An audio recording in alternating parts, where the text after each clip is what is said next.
Anche in Veneto allerta incendi nei boschi. La Protezione Civile regionale, che ha la competenza in materia, ha fatto scattare lo stato di grave pericolosità per le aree più a rischio del territorio. Guardia alta nelle province di Padova, Rovigo, Venezia e Verona. Le unità di pronto intervento sono mobilitate in via preventiva. Divieto di accendere fuochi o grigli a 100 metri di distanza dalle zone a rischio. Si consiglia anche di non parcheggiare le auto sopra sterpaglie perché la marmita calda potrebbe innescare dei focolai. Ma sentiamo dall'assessore alla Protezione Civile del Veneto Giampaolo Bottacin com'è strutturata la rete preventiva antincendio, che da quando ha assunto la competenza in regione gli episodi si sono ridotti del 58%. Dall'anno 2000 la competenza sugli incendi boschivi, a seguito di una legge nazionale, è passata dallo Stato alle regioni. La Regione del Veneto esercita questa competenza attraverso la direzione della Protezione Civile regionale e i suoi funzionari, attraverso la direzione servizi forestali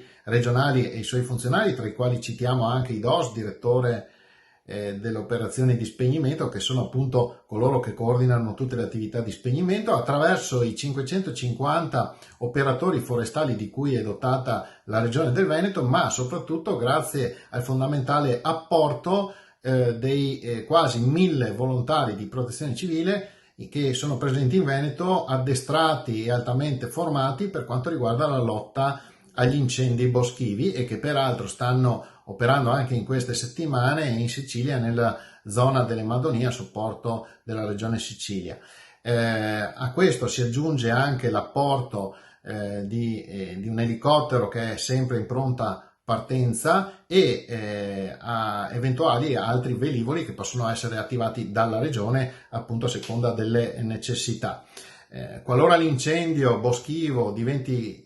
incendio di interfaccia e quindi si avvicini alle abitazioni, c'è il fondamentale apporto del Corpo Nazionale dei Vigili del Fuoco, con i quali peraltro la Regione ha stipulato una convenzione da alcuni anni, che ovviamente consente una collaborazione ancora più stretta. E per quanto riguarda invece i numeri, rileviamo che, se consideriamo il 2000 come anno di spartiacque tra il prima e il dopo rispetto al trasferimento della competenza alle regioni, registriamo che per quanto riguarda il numero di incendi boschivi medio per anno si è ridotto del 58%, mentre per quanto riguarda l'estensione della superficie incendiata per anno rileviamo una riduzione addirittura del 76%, quindi significa che la strada tracciata dalla Regione Veneto è quella corretta, significa che c'è ancora da fare, ma che siamo sulla strada giusta.